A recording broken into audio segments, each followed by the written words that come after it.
Bueno, aquí tenemos disoluciones amortiguadoras, reguladoras, tampón o buffer que nos permiten controlar el pH de la solución de un sistema químico o bioquímico.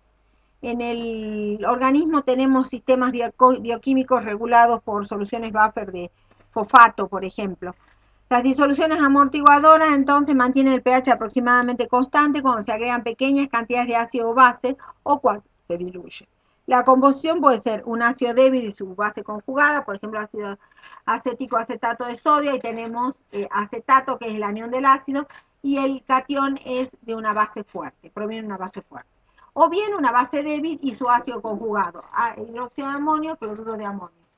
En ese caso tenemos el amonio que proviene de la base débil y el cloruro que proviene del ácido fuerte. Entonces, en el primer caso tenemos un buffer ácido, o sea que me va a regular el pH dentro del rango ácido, y en el segundo el buffer básico. Me va a regular el pH dentro del buffer básico. Entonces, ¿cómo actúan, digamos, cómo actúa el mecanismo de acción un buffer? Acá vamos a tener dos equilibrios fundamentales. Cuando tengo, por ejemplo, un ácido y la sal de ese ácido, o sea, su base conjugada, vamos a tener la disociación del ácido y la hidrólisis de la base conjugada. El equilibrio del ácido va a estar expresado en la casu A. Si yo despejo la concentración de iones hidronio, obtengo esta expresión y de ahí aplico logaritmo negativo en los dos lados de la igualdad, obtengo una expresión de pH que me va a permitir calcular el pH y después ya vamos a decir qué valor tiene. Acá, cuando agrego un ácido, el equilibrio este reacciona, y cuando agrego un ácido, este equilibrio reacciona. El primero reacciona desplazando el equilibrio hacia los reactivos porque aumento los productos por el principio de Le Chatelier. El segundo equilibrio, como los protones se combinan con oxidrilo para dar agua y estoy sacando producto, el equilibrio se desplaza hacia los reactivos. Entonces, crece la concentración de ácido y disminuye la concentración del anión. Entonces, en esta relación nos da que el pH va a disminuir siempre que los agregados sean pequeños. Aquí tenemos un ejemplo: si yo agrego dial a menos 3 molar de ácido al agua, el pH va a bajar de 7 a 3, o sea, varía muchísimo. Ahora, si yo agrego la misma cantidad de ácido, el mismo volumen, pero de una solución reguladora, donde las concentraciones de ácido acético, las cantidades de ácido acético y acetato de sodio son mucho mayores de las que yo agrego de ácido, el pH se mantiene prácticamente igual y solamente varía en la tercera cifra decimal. ¿Cómo vamos a calcular el pH? Que ese va a ser uno de los ejercicios que van a tener ustedes. Vamos a aplicar la ecuación de Henderson-Hasselbalch que planteamos recién. En este caso, la concentración del anión, como tiene hidrólisis básica, se le llama concentración de base en equilibrio, y la concentración del ácido es la concentración del ácido. Estos son los dos investigadores que trabajaron sobre el tema, Henderson y Hasselbalch. Entonces, yo lo que les planteé, dos cálculos, la metodología de cálculo para determinar el pH, en este caso, con enfoque de balance masa. Tenemos la sal de una base débil, cloruro de amonio, y un ácido fuerte, y una base débil, amoníaco o hidróxido de amonio. Entonces tenemos la disociación de la base, el K sub B expresado en que es su constante, y la expresión de la misma. Y tenemos, por supuesto, como el ion amonio es el ácido conjugado de una base débil, se hidroliza y nos da iones hidróneos, o sea que nos da una hidrólisis básica. Y también tenemos la disociación del agua con su constante. Aquí mismo vemos que el hidróxido de amonio, esta mezcla va a tener un pH básico, pero va a ser menos básico que si tuviera hidróxido de amonio solo, porque el ion amonio influencia el equilibrio de disociación de la base, y por lo tanto, como aumenta los productos, lo desplaza hacia los reactivos y disminuye la disociación de la base, por lo tanto es menos básica. Cuando trabajamos el balance de masa, consideramos las especies como el hidróxido de amonio, amonio, oxidrilo, cloruro y iones hidróneos. Y en el balance de masa vamos a tener en cuenta que la concentración de ion amonio y la concentración de hidróxido de amonio es igual a la concentración de la sal más la concentración de la base. La concentración de ion amonio fundamentalmente es la que provee la sal, no la de la disociación de la base, sino la que provee la sal. Por supuesto, consignamos la concentración de ion cloruro, que es el contraion del ion amonio.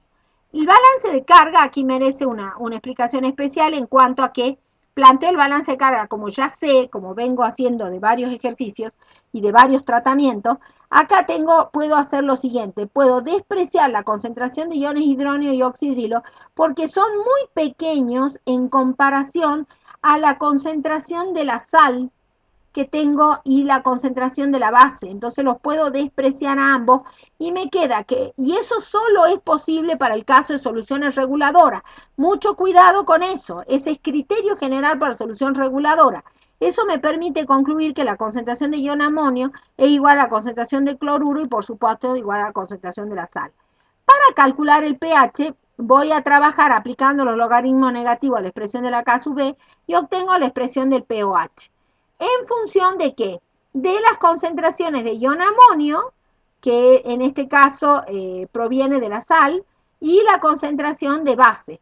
Este equilibrio, este cálculo, esta expresión nos permite hacer un análisis de qué ocurre con estos dos equilibrios principalísimos, son los que yo voy a prestar atención para explicar el funcionamiento de un buffer.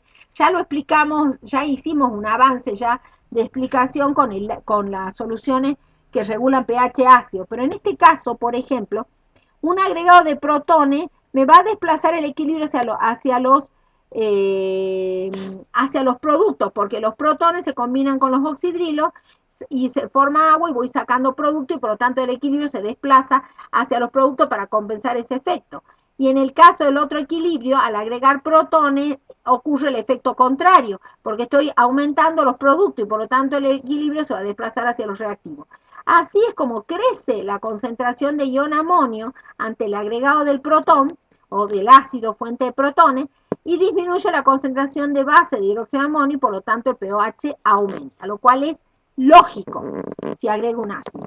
Lo contrario ocurre cuando agrego un oxidrilo aplicando el mismo análisis de equilibrio. Si al principio de Le Chatelier agrego oxidrilos y entonces agrego producto y por lo tanto el equilibrio se desplaza hacia los reactivos porque estoy aumentando los productos.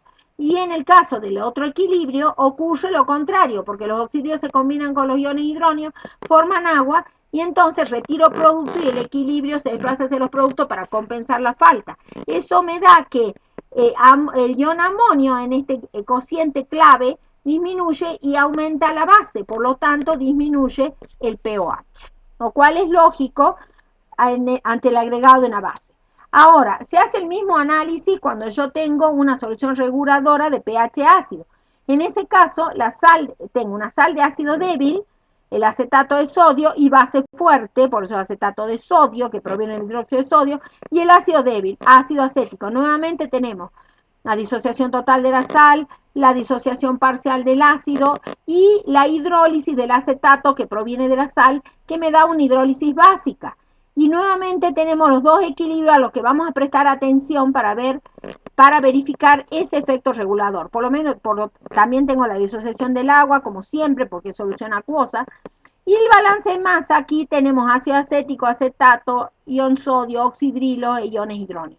En el balance de masa lo único que consigno es acetato y ácido acético, pero teniendo en cuenta que el ion acetato ahora no es el que proviene de la disociación del ion acetato, sino el que proviene de la sal. Por eso es que en este caso, si bien el pH es ácido, va a ser menos ácido que estuviera el ácido acético solo, porque el ion acetato influye sobre el equilibrio de disociación del ácido acético y hace que al aumentar iones acetato, la disociación tienda a desplazarse hacia los reactivos y por lo tanto se disocia menos y el pH y disminuye la concentración de hidróneo. Entonces menos ácido al estar en presencia de ion acetato. Entonces el balance de masa ya está explicado, consignamos la concentración de ion sodio, que va a ser igual a la concentración de la sal. Sabemos que la disociación es completa y lo que tengamos de acetato de sodio tendremos de ion sodio y de ion acetato. En el balance de carga se hace el mismo análisis que la solución anterior que regulaba pH básico. La concentración de oxígeno y protones es despreciable y ese es un criterio general por solución reguladora.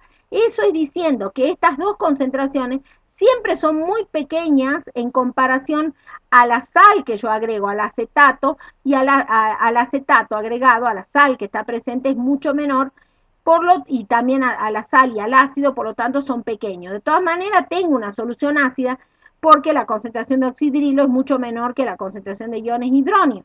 Entonces tengo una solución ácida. Y, por ejemplo, yo tengo un pH, esta solución me regula pH 4, lo que indica que tengo 10 a la menos 4 protones, 10 a la menos 4 molar de hidróneo. Por lo tanto, comparado con una concentración de sal de 1 molar y de ácido 1 molar o 2 molar o 0,1 molar, es mucho mayor la concentración del ácido y la sal que la concentración de hidróneos que se puedan generar. Por lo tanto, entonces, este desprecio es por solución reguladora. Esta explicación no la tiene ningún libro. No la tiene ningún libro. Eso es algo, presten atención a eso. Como entonces, de acuerdo a la simplificación y que hago el balance de carga, me queda que ion acetato es igual a ion sodio. Y de luego, para calcular el pH, utilizo la ecuación de Henderson-Hasselbalch, procediendo algebraicamente con la constante de acidez del ácido, y nuevamente puedo analizar cómo afecta a estos dos equilibrios el agregado de ácidos de pequeños agregados de ácido base, de tal manera que cuando se agrega pequeños agregados, hay desplazamientos del equilibrio, acá están indicados con colores, y nos permiten analizar que cuando agrego ácido, entonces cuando agrego ácido disminuye la concentración de acetato y aumenta la de ácido acético, y cuando agrego base, al revés, aumenta la concentración de acetato y disminuye la del ácido acético. Entonces, cuando agrego ácido, tengo disminución de pH, lógicamente, y cuando agrego base, tengo aumento de pH. Es importante hacer las siguientes consideraciones con respecto a una disolución reguladora, amortiguadora, también las van a encontrar con ese nombre, es que tiene lo que se llama una capacidad amortiguadora. Esa capacidad amortiguadora depende del número de moles de ácido y base, que deben ser altos. La base, en el caso del ácido acético, acetato de sodio, es el acetato porque se hidroliza en forma básica.